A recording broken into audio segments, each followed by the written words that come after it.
Welcome student, Subhash English school की digital classes में आपका स्वागत है। आज हम कक्षा 7वीं की संस्कृत का अष्टादश पाठ पढ़ेंगे। अष्टादश का मतलब होता है 18 पाठ, जिसका नाम है सुभाषितानी।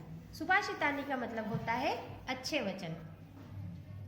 इसका सबसे पहला श्लोक है, यथा यथा ही कुरुतः यथा यथा ही पुरुषः कल्याणे कुरुते मनः तथा तथास्य सर्वार्था सिद्धयन्ते नात्र संशयः।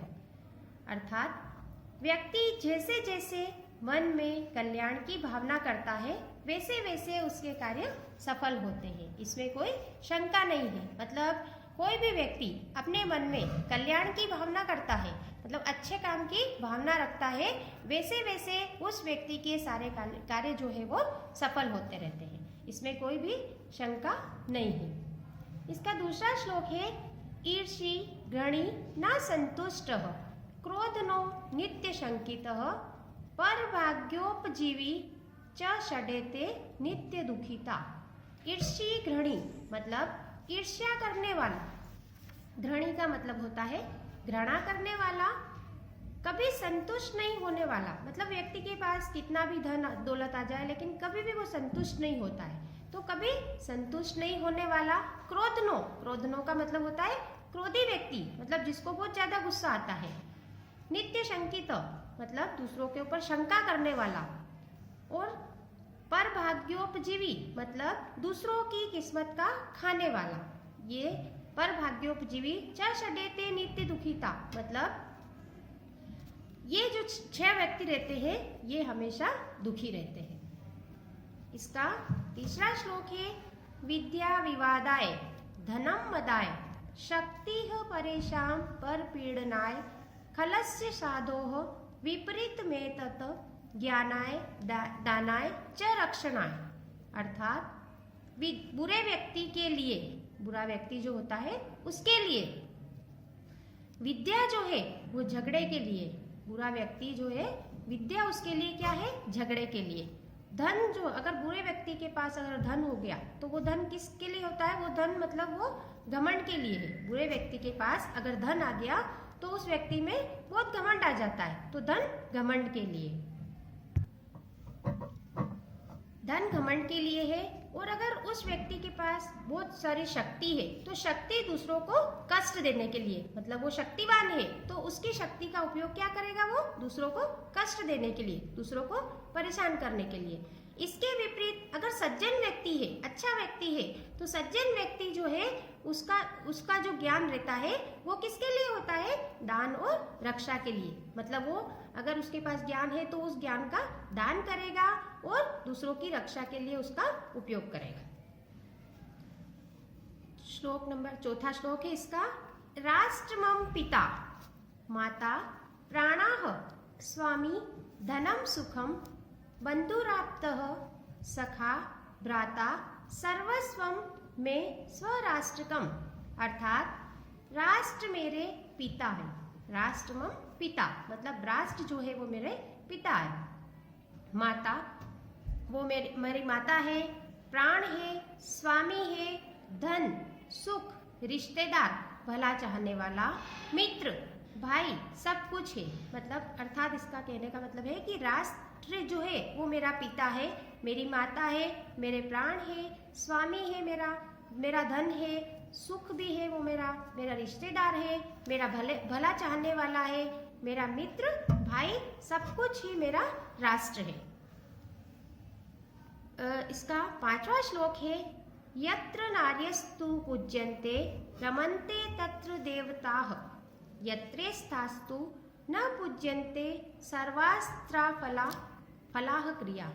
अर्थात जहाँ स्त्रियों की पूजा होती है, यत्र नार्यस्तु पूज्यन्ते मतलब जहाँ स्त्रियों की पूजा होती है, रमन्ते तत्र देवता वहाँ पर देवता निवास करते हैं। अर्थात जहाँ स्त्रियों की पूजा होती है मतलब सम्मान होता है वहाँ पर देवता निवास करते हैं। जहाँ स्त्रियों का सम्मान नहीं होता है, यत्रे तस्तु न पूज्यन्ते मतलब जहाँ पर स्त्रियों का सम्मान नहीं होता है वहाँ पर सभी कार्य जो है वो असफल हो जाते हैं, मतलब कोई कार्य उनका जो है वो सफल नहीं होता है।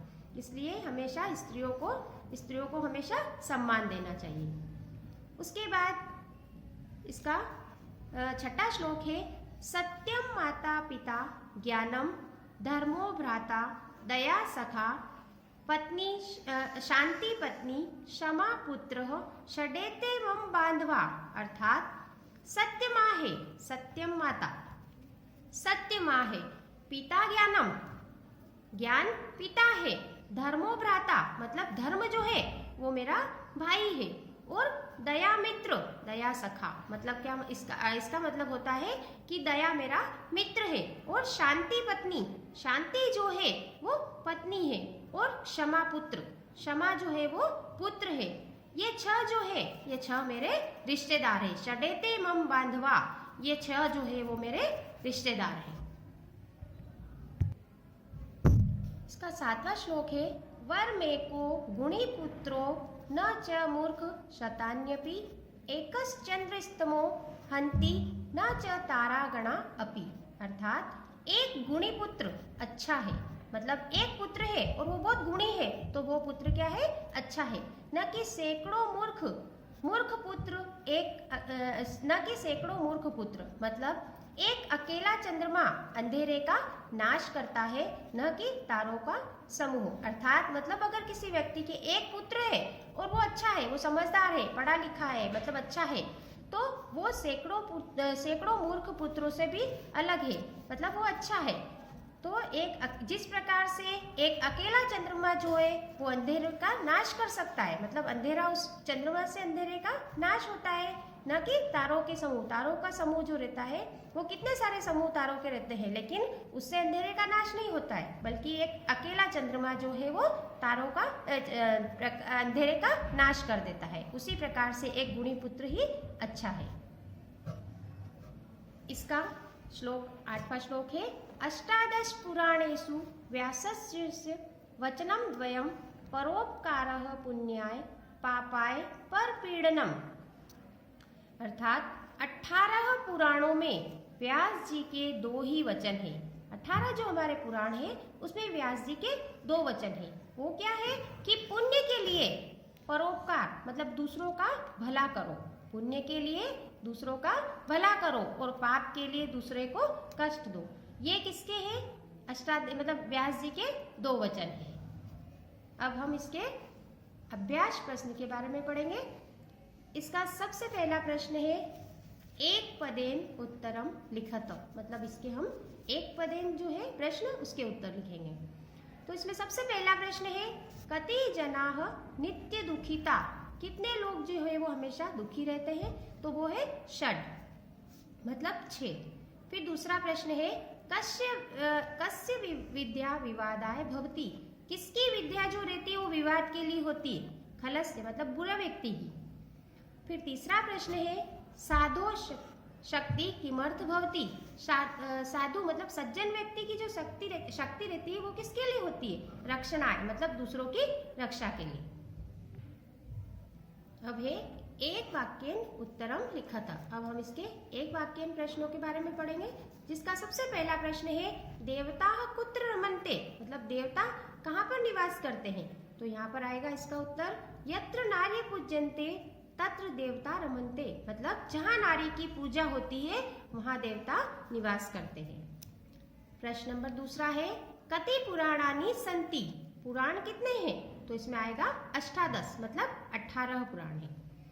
उसके बाद प्रश्न नंबर तीसरा है, परोपकारः किमर्थ भवति, तो परोपकार किसके लिए होता है, परोपकारः पुण्याय भवति, परोपकार जो है वो पुण्य के लिए होता है।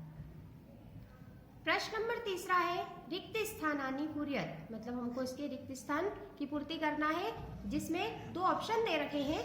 जैसे इसका सबसे पहला प्रश्न है, जनाः नित्य दुखिताः, तो इसमें 2 ऑप्शन दे रखे हैं, पंच और षट, तो क्या आएगा इसमें, षट जना नित्य दुखिता।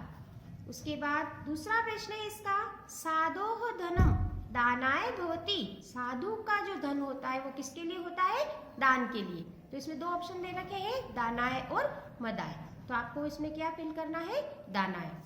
प्रश्न नंबर तीसरा है, पुराणेषु व्यासस्य वचन द्वयम, तो इसमें क्या आएगा अष्टादश, नवदश और एक अष्टादश, तो इसमें क्या आएगा अष्टादश।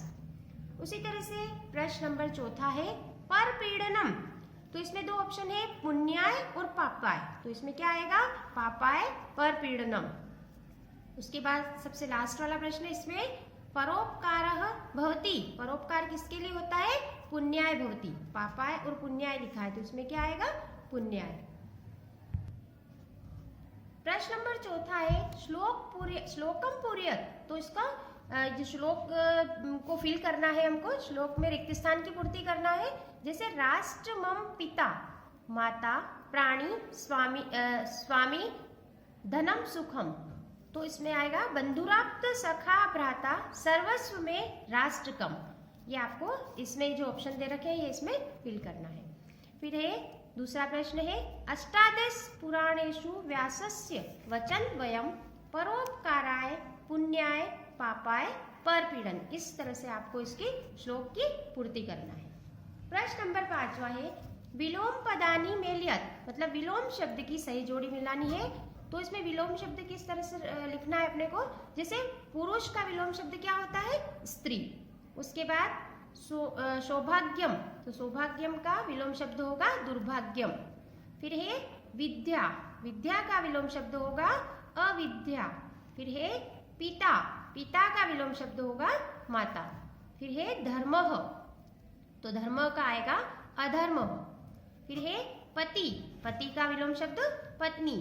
मूर्ख का विलोम शब्द विद्वान, और पुण्यम का विलोम शब्द होगा पापम। संतुष्ट का विलोम शब्द होगा असंतुष्ट, और दुखम का विलोम शब्द होगा सुखम।